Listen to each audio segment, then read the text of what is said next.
আজকে আমি আমার হাতের একটা স্পেশাল রেসিপি বানাবো বোনলেস চিকেন দিয়ে। এটা আমি সবসময় করে থাকি। এটা কোনো ফলো করে কিছু না। এটা আমি আমার নিজের মতো করে বানাই আমি। হয়তো কারো সাথে মিলেও যেতে পারে, বাট সম্পূর্ণ আমার নিজের মতো করে বানানো। তো আসসালামু আলাইকুম, সবাই কেমন আছেন? আশা করি সবাই ভালো আছেন। আমিও ভালো আছি আলহামদুলিল্লাহ। তো প্রথমে আমি ২ পিস চিকেনকে এরকম করে লম্বা, লম্বা স্লাইস করে কেটে নিয়েছি। এটা আসলে চিকেন ফিঙ্গার বা চিকেন স্ট্রিপ নয়। এটা স্পেশালি আমি যখন চিকেন ফিঙ্গারগুলোকে যখন আমি রেডি করব, তখন দেখতে পাবেন এটা কি কেমন হচ্ছে। তো সবাই দেখতে থাকুন। আমার চিকেনগুলো কাটা হয়ে গেছে। এরকম স্লাইস পাতলা, পাতলা হয়ে যাবে চিকেন ফিঙ্গারগুলো যখন আমি রেডি করব। তো প্রথমে আমি স্বাদ মতো লবণ দিয়েছি। আর এখানে আমি ১ চা চামচের মতো মরিচ গুঁড়ো দিয়েছি। আর এখানে আমি ক্রাশ করা গোলমরিচ দিয়ে দিলাম ১ চিমটি পরিমাণ। আর আদা রসুন বাটা ১ চা চামচ পরিমাণ করে, যেহেতু এখানে ২টা বোনলেস চিকেন আছে। আর আমি এখানে টমেটো সস দিয়ে দিলাম প্রায় এখানে ২ টেবিল চামচ পরিমাণ।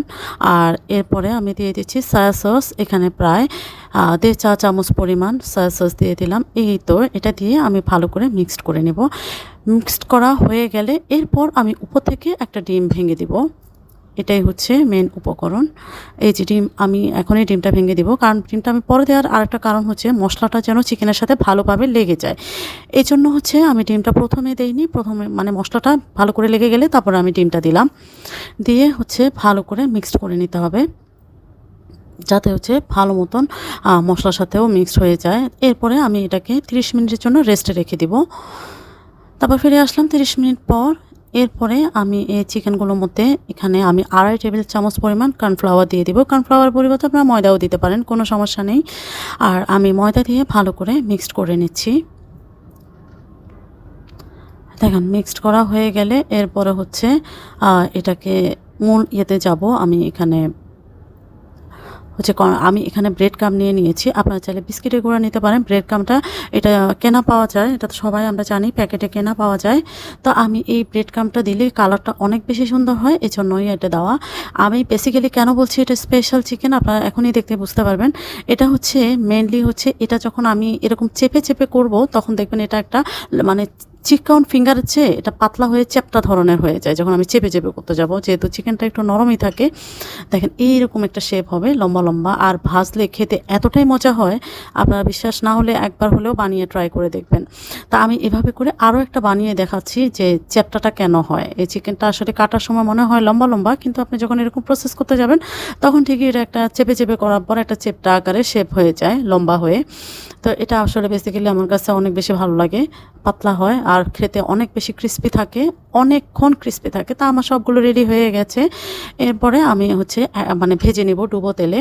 ডুবো তেলে ভাজার সময় একটা জিনিস খেয়াল রাখতে হবে, সেটা কড়ার তেলটাকে ভালো করে গরম করে চুলাটাকে লো আঁচে থেকে একটু সামান্য হাই রেখে আমি ভাজবো সবগুলো প্রায় ৮ থেকে ১০ মিনিট এপিট ওপিট করে।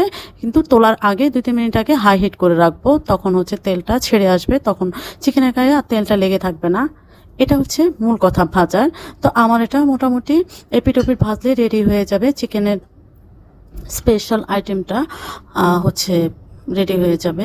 এটা অনেক সময় আমি পাতলা করে কেটে সরাসরি চিকেন কাটলেটটাও আমি করে থাকি। স্লাইস করে প্রথমে পাতলা উপর থেকে ২-৩টা স্লাইস করে মাঝখানে একটা ভাগ করে এরকম করে থাকি। এরকম একটা রেসিপিও আমার দেওয়া আছে যদিও। তো এভাবে করলে আমার কাছে অনেক বেশি ভালো লাগে। আর একটা জিনিস, বাচ্চাদের জন্য এই ধরনের টিফিনে যখন চিকেনগুলো দিয়ে থাকবেন তখন বাটার পেপারে মোড়াই দিবেন, দেখবেন অনেক বেশি ক্রিস্পি থাকে। তখন আর এটা নুয়ে যায় না বা নেতে যায় না, যেটা নরম হয়ে যায়, বাচ্চারা খেয়ে আর মজা পায় না। তো এটা আর বাটার পেপারে যখন মুড়িয়ে দিবেন তখন এই যে ক্রিস্পিনেসটা যাবে না, তখন ভালো মতোই ক্রিস্পি থাকে। ২ থেকে ৫ ঘন্টা মোটামুটি একেবারেই ক্রিস্পি থাকবে, এটা নিশ্চিত। তারপরে এই যে দেখেন আমার এটা এত সুন্দর কালার হয়েছে আর খেতেও যা অসাধারণ হয়েছে। দেখেন কালারটা দেখে বোঝা যাচ্ছে এটা টেস্টটা কেমন হবে, সেটা কি আর বলে বোঝানো দরকার আছে? চিকেনের এই আইটেমটা আমার হাতে একদমই সিগনেচার একটা আইটেম, আমার কাছে খুব ভালো লাগে। আমার বাচ্চারা মানে পারলে প্রতিদিনই এই রেসিপিটা খেয়ে থাকে বা বলে যে এটা প্রতিদিনই তৈরি করো এরকম। তা আমি আসলে এটাকে ভেঙেও দেখাবো যে এটা কেমন হচ্ছে। ভিতরটা একদমই কোনো কাঁচা থাকার কোনো সুযোগ নেই, যেহেতু এটা পাতলা করে কাটা আর যেহেতু ব্রয়লার মুরগি ম্যারিনেট করাও আছে। দেখেন আমি ভেঙেও দেখাচ্ছি এটা কতটা সুন্দর হয়েছে, ভেতর থেকেও সেদ্ধ হয়ে একদম সফট হয়ে গেছে। তো আমার এই রেসিপিটা কেমন লেগেছে আমাকে কমেন্টস করে জানাবেন, পারলে একটা সাবস্ক্রাইব করে দেবেন, পাশে থাকবেন। আল্লাহ হাফেজ।